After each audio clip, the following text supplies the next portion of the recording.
Hey, I'm Rob from Burger Theory. I'm here at the New Venture Institute's Entrepreneurs in Conversation, and I'm here to tell my story. A couple of things I've learned along the way. Always trust your instincts and back your product. I hope you enjoy my story.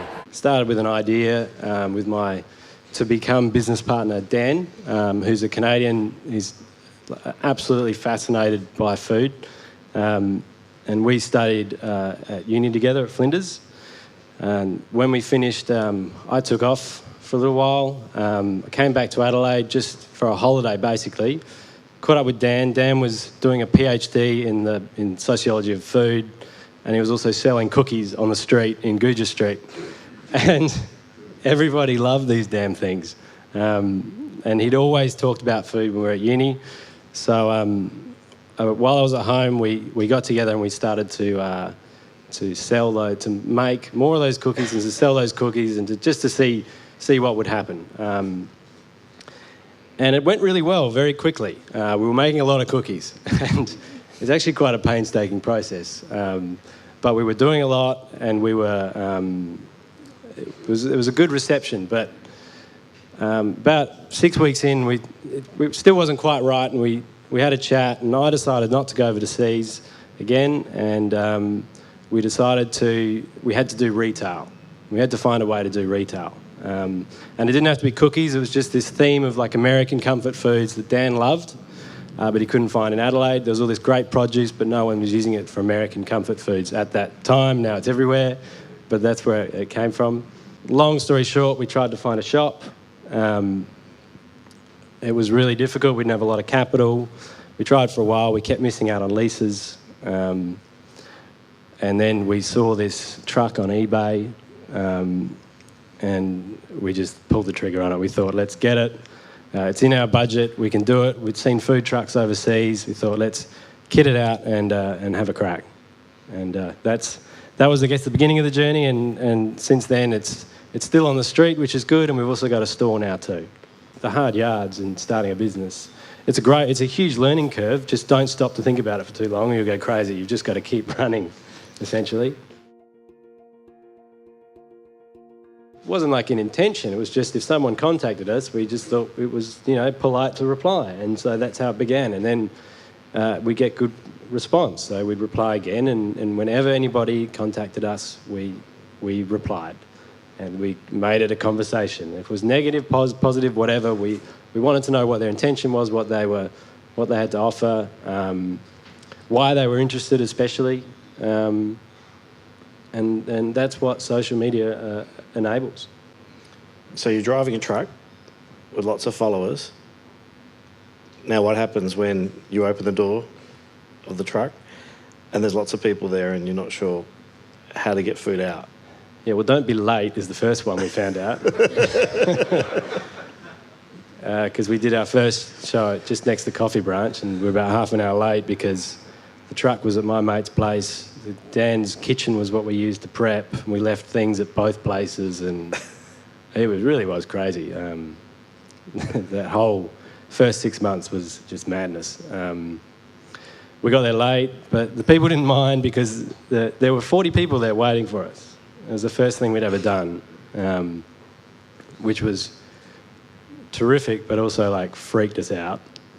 And then we had a fire on board because we didn't connect the gas properly in that hurry to get going. So we could have blown up then, it'd be all over. But we didn't. And we made the burgers, people enjoyed the burgers, and we planned another event, and then we planned another event, and then we met other people that wanted us to come near their shop. So we just went that way. So talkability was a big part of things in the early day, people talking about it, the online talking, and you generating buzz around that talkability? Yeah, I think, you hear those sorts of words, talkability. It was literally that we were talking back to people that were talking to us. Yeah. And it grows. And we still try to do it, but it's a lot bigger network now, but we still do it as best we can. And it's a partnership built on hard work, I imagine. It's still a lot of hard work? Oh, yeah, it's heaps of work. Do you think people understand how much hard work's involved? I I don't know. It's hard to say. I mean, it is a lot of work, but at the same time, the longer we go, we can choose where we direct that hard work. And we can, the delegation's always a key one, and throwing around a lot, and a lot of people have told us to delegate a lot longer ago than when we are, but we're certainly doing it now where we think it's appropriate. And so you can direct that hard work, but it's still hard work. And if you're not, we could have sat on the truck, I suppose, and ran it as a nice owner-operated business. It's very predictable, except for traffic and rain and weather and what have you. But it would have ended there, and then it'd be a lot less work if we were just running that truck, and it'd probably be doing okay. But it was never about the truck for us. It was always about bringing these hamburgers to town, and the truck couldn't do it as we wanted. So there should be some sense in there somewhere. So is it about making money, or is it about delivering a product? Or is it both? Well, it's got to be both. The good thing about one of the only good things about hospitality, I think, because it is a very scrutinised industry, everyone has an investment in what they eat and drink, which is a blessing and a curse, because people talk about it, which is great, but if they're saying bad things, it's not great. When you're running a truck, you get the cash up front for your product. So that's one of the good things, that you can manage your cash flow from that process very well. Yeah. Whereas lots of others, you've got to wait for that money and you're hanging on. Are there days, though, still, and probably there would have been days back then, that you would have want to throw your arms in the air and just say, enough now? That was about 4 o'clock. No, look, I think the more you grow, the more problems you find. But the better you are equipped at dealing with them.